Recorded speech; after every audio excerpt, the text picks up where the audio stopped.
sabi nga ni Mas Loranida, ay mga bidhin, hindi. Sino kung yung yung anniversary, yung isang bidhin.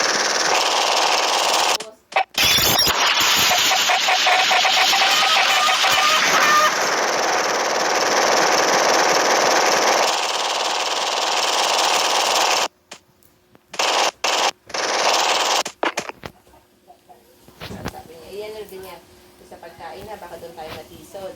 Sabihin natin ganito, iwala ako dito. Siyempre, Ano ba yan tayo? Carbonara? Hindi, palabo. Sa Atilani. Di ba? Kasi nga mula nung nag-duty kami, puro palabok, malabon. Malabon. Sabi niya,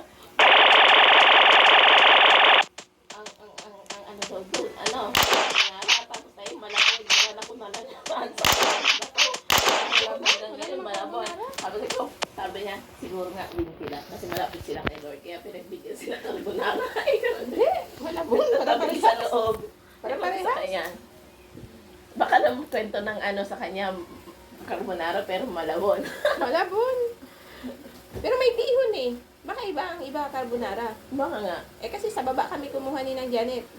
Sama pa kayo? Oo. Baka iba nga yung sa Win. Baka, kasi sabi nila sa Win daw, carbonara. Pansit kanina sa mga dancer. Doon sa mga lalaki, nakita ko, kumakain sila. SOS yan. Ang sa amin malabon. Mula kasi nung nag-duty kami sa Cabanatuan, pag may event sila doon sa Cabanatuan, di ba may mga pastor, puro malabon binibig. Baka naman habang nagtuturo